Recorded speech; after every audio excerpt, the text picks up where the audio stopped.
There's a few more important people to discuss before we talk about the beef between MO3 and Yella Beezy, because there's several other neutral parties that will play a big role in this story. Sean Cotton from Say Cheese, for example, a prolific interviewer who would essentially become the DJ Vlad or Zach TV of Dallas, interviewing both sides of the beefing local rap scene and inadvertently getting right in the middle of the feud, eventually even picking up the attention of the local media for giving a voice to the gang members coming out of his city. A Fort Worth man is making a living going into neighborhoods most find unsafe to tell stories about gang life. Sean Cotton runs the YouTube channel Say Cheese TV and regularly visits high crime neighborhoods looking for stories about street gangs and gang affiliated rappers. The 28-year-old quit his $7 per hour job cleaning refrigerators 6 years ago to document gang life, and now he makes up to $15,000 a month with his YouTube channel.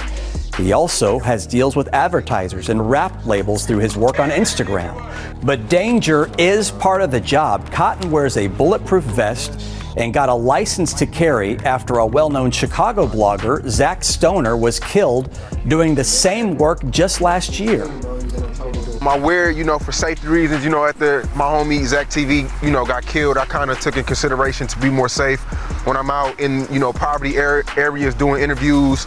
Cotton says that he gives rappers like 30 Rich the chance to change the narrative about his lifestyle, and he provides an unfiltered look at how life and rap music can intersect in the toughest neighborhoods in our country. Critics, though, say these types of videos glorify gang violence, but Cotton says the rewards outweigh the risks. Sean Cotton would actually say himself in an interview with Boss Talk 101 that he came up with the likes of MO3, Yella Beezy, and Trap Boy Freddy. MO3. MO3, Yella, and all the stuff that happened with Trap Boy and all that. Every time I would hear about that, I would hear Sean Cotton is the one that was in the middle of that. No, it was because I came up with all three of them. So you got to understand. And I remember that. I remember you the only one that interviewed them that I really could think of. So I would interview somebody and then they'd be like, no, that's not true. Let me get an interview. Let me tell my piece. And that's how it really came about. Essentially, Sean Cotton, in an attempt to put the spotlight on the rappers coming up in his city, may have accidentally given them an outlet to air out their grievances with each other, starting out in the early days with a nasty habit of frequently asking Texas rappers to name the top 5 rappers in their area. Overall, your favorite top 5 Dallas street artists right now? Freddie, Lowe's,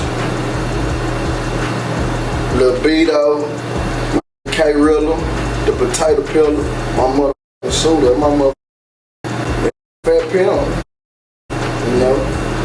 Shout out to man. You'll be blowing up your phone after this joint. I ain't worried about it, but I call my phone though. Real talk, man. In the beginning, there wasn't as much tension between the rappers in the city. MO3, Yella Beezy, and Trap Boy Freddy had been seen in pictures together, seemingly on good terms before things took a turn for the worst. And MO3 told Sean Cotton that Freddy was someone from the streets that he felt close enough to talk with at this period. Freddy, I chop it up with my off the rap, off the radar, that rap, really around. So that's the only really that get in there, get in there, and we gonna really, get in there and come up with something, no charge added type.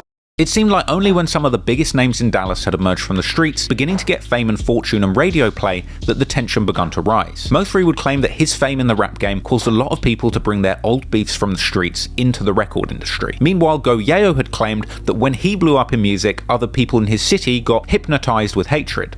I'm going to school with, we used to be real close to where real beef now just because you still stuck in the one situation, but I'm in the same city, but I'm living like this, and I'm doing this. This is actually a line that Southern rap legend Boosie, with close ties to the Dallas rap scene, would famously say to DJ Vlad, suggesting that when rappers get famous, the biggest haters come from their own native city. Wherever you from, you will get hated the most.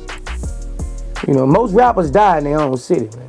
It's a fact. And ironically, Boosie himself would even find himself right in the middle of the Dallas rap beef too. Things were good at the start, with Boosie sharing the stage with local rap stars like Mo3 and Go Yayo. Boosie was really looking at Dallas as a potent talent pool where he might sign artists. Boosie would even appear in an early Mo3 vlog, meeting him at a meet and greet and expressing interest in signing him. Oh, that's TQ tell me you want to sign, huh?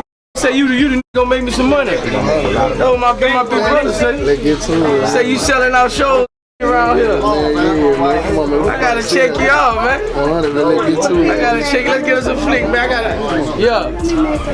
I ain't heard, you know, TQ called to me and they say do open it up for you. You thinking about signing? It ain't nobody. Yeah. That's what I need. I need me an artist from Dallas. When I ain't getting the money, he can be getting all the money. Nah, 100. I'm bringing the city out real street. All the way. Like that. All the way. Gangland. So let them know, man. Let them know, man. Hey, bro. Yeah, they say this selling out show. My brother called me this morning like, you gotta see this from Dallas, man. This nigga got no love. Yo, man. So I'm be checking him out tonight. I'm this nigga here, man. We better be signing this. This moment clearly meant a lot to Mo3, who had previously called Boosie one of his favorite people to emerge from the rap game. Growing up, Boosie was your favorite rapper. He's still my favorite rapper. Still your favorite rapper. He ain't my favorite rapper. He's my favorite street. He's my favorite person.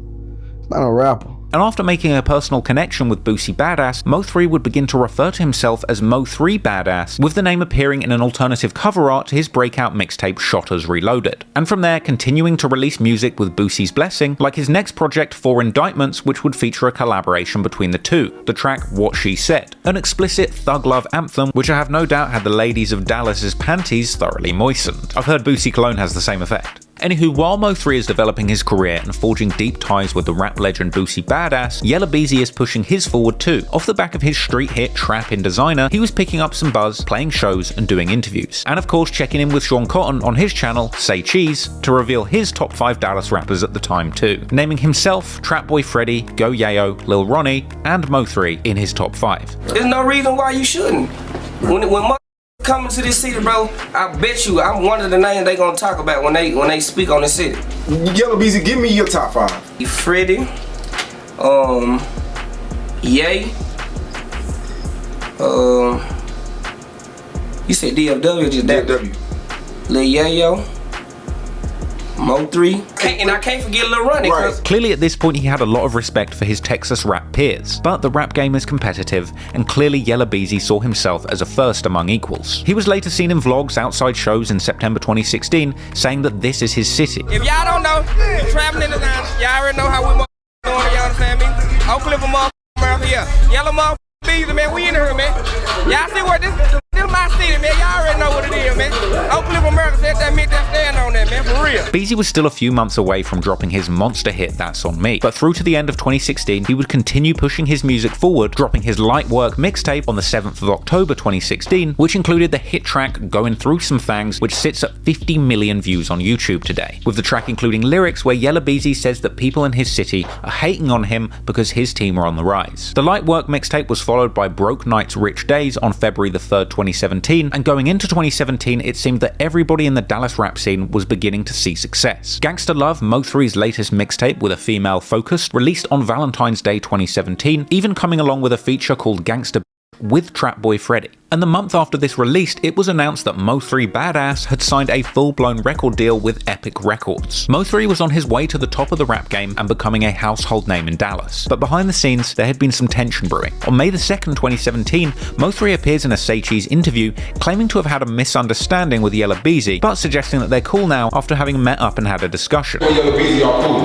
Yeah, he cool, you know what I'm saying? We had a misunderstanding. You know, it can be miscommunication a lot of times, you know. Sure, he said some, I said some, but once we pulled up, I told him pull up on me. I was in the cliff one day. I had just got back from Atlanta with Boosie. And I told him when I get back, come holler at me. He pulled up on me at Motown, you know, we chopped it up. We just got a whole bunch of misunderstood out the way, you know, they did. Mo3 would go on to say that him and his homies play Connect 4 and bet big money on it, suggesting that he had taken Trapboy Freddy for a large amount gambling. Anyone want to see me in Connect 4, we bet big money, like not real talk. $500 bet, $1,000 games, you know what I'm saying? Ask Freddy, man. Say Cheese would also ask Mo3 about his top 5 rappers in the city, and he just puts himself straight at number 1, no discussion. If top 5 in the city, what would you rate yourself at right now? Number 1. Okay. I ain't taking nothing else from nobody else, I'm just saying, you know. I mean, I interviewed a few Dallas artists and they say they don't right now. Nah, I understand, but you know, numbers don't lie. Anyway, Mo3 was saying that he'd kind of squashed this beef with Yella Beezy, but also showing his own competitive streak at the same time. A lot of the beef between these rising Dallas legends would remain behind the scenes around this period, but only a few months after signing his record deal with Epic, on one fateful night, tragedy would strike, changing the course of Mo3's career forever.